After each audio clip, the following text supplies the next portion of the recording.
Alright, good evening mga taga Davao. Di ba nakakatuwa na makita natin ganyan kaganda tulay natin. World class na nga. Napaka legit na nga ang durablit, napaka-dekalidad na tulay. International level ang kanyang standard quality. Tas may ganyan pang pabonus, oh, pailaw-ilaw, di ba? Ganda, the best. So Davao City lang sa kalam, ibig ko sabihin, how I wish na ganyan din sa buong Pilipinas, no? Lahat ng mga lugar, lahat ng mga municipality, city na mayroong mga bukana, may mga creeks, rivers na dumadaan sa kanilang mga syudad or lungsod or munisipyo ay magkakaroon din ng ganyan kagandang tulay. And yan ay magiging posible lang din naman kapag ang presidente ay Duterte, tapos yun, mabibigyan talaga kayo ng proyekto, whether kontrapartido man ang mayor ninyo, governor, congressman, walang pakialam ang mga Duterte dyan. Ang sa kanila kasing iniisip ay yung welfare ng mga Pilipino, botante ka man o hindi.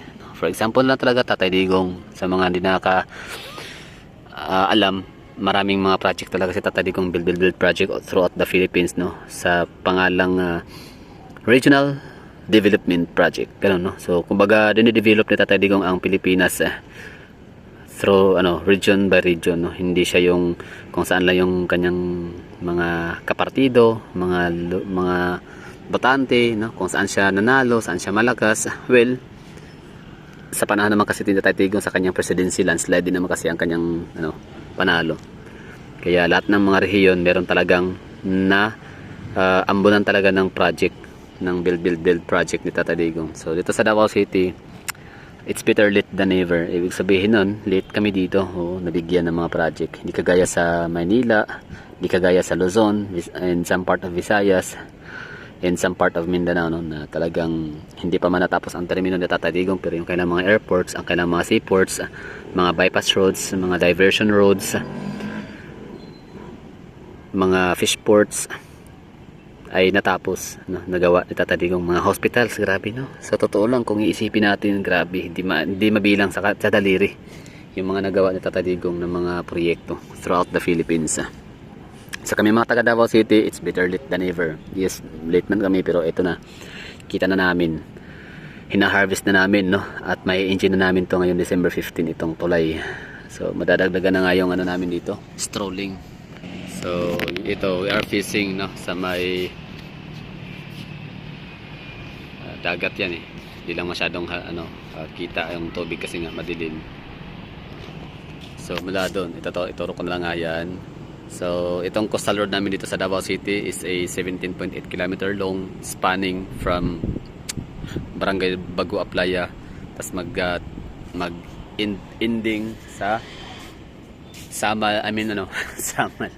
Magtatapos sa may Ashwila Cove. Hindi siya tanaw dito, hindi kita kasi nasa likod nitong building, diba? So ngayon, junction 2, mabubuksan na siya by December 15. Kibali yung aming 17.3 km long na junction 1 na coastal road na nagmumula doon sa ilaw na yan, tapos paikot dito, yan, ito punta dito, tapos sa yung coastal road na yan, hanggang dyan ang asan na yun? So ito hanggang dito yung 7.3 km long, spanning from Barangay Bagua Playa, tapos dyan magtatapos yung sa may Tulip Drive, or sabi natin Times Beach, Ecoland. So dahil nga sa December 15 madadaanan na yung tulay dito sa may Bukana, so ito bubuksan na to dito na area, and madadagdagan na ng ilang kilometro, 3 kilometers or 4 kilometers. Tapos madadaanan na namin itong tulay na mayroong pailaw. So ibig sabihin, mapaaraw mapagabi, perfect yung experience namin ng mga taga Davao, Mindanao, Filipino. Kasi sa gabi ganyan na kanyang view, ganda, diba? So perfect scenic scenery, instagrammable, diba? So world class yan. So grabe yung ginawa ni Tatay Digong ng mga development projects throughout the Philippines. Sobrang nakatuwa, kapakipakinabang. And of course, yan yung kay Tatay Digong na proyekto. Kahit pa sabihin natin na China aid, galing sa pera, galing sa China yung pera, o kumbaga walang ginastos ang bayan, o hindi yan na people's tax money, or hindi siya people's tax. Sa ideya pa lang na ito ay effort ni Tatay Digong na makipagkaibigan, makipag-usap sa China government para mapunduhan itong tulay natin dito. So yun, Tatay Digong pa rin yan na project. And of course, pag-usapan naman natin itong flood control project ni Kong Pulong. Grabe, world class din na river esplanade. Ganda, pailaw, tapos bricks yung yung ganyan simento flooring. So ibig sabihin hindi siya magkakaroon ng soil erosion o hindi siya matitipak o magigibag pagka malakas yung ulan. Yun, no? So dito sa Davao City, ang dami naming mga pailaw-ilaw na ng ganyan, no. Diba, ganda, no? The best.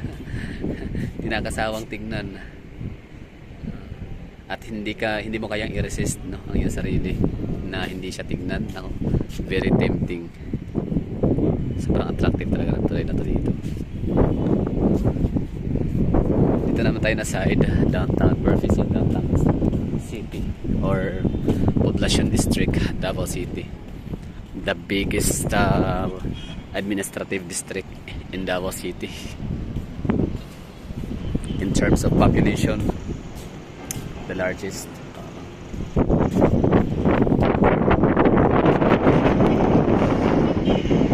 Wow, Davao, no? Duterte lang talaga, malakas. So grabe, literal na pinayaman ng Davao City sa pamilyang yan. Policy talaga din magsisimula ito.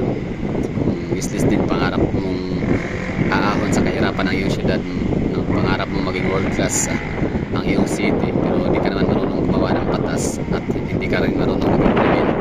Hindi ka marunong gumawa, di marunong mag-implement. So useless ang pangarap. Dito sa Davao City, action man, action woman, di ba? Ang mga Duterte, pag sinabi nilang yan ang gagawin, talagang pinatrabahoan nila yan. Tsaka na sila magsasalita pag tapos na lang yung sasabihin kapag may resulta na, di ba? So literal na istorya buhat ang pastoryahon. So hindi yung istorya ang babuhaton. So in Tagalog, resulta ang magsasabi, hindi yung sabi-sabi lang ang mga resulta. Tama ba yun? Anyway, so akin lang naman yun, kumbaga akin yung version, rendition ko yung tawag nito, aking gawa ko lang yung ganun istorya, translate ko lang, ewan ko kung tama ba yun. Yeah, so that's Davao City.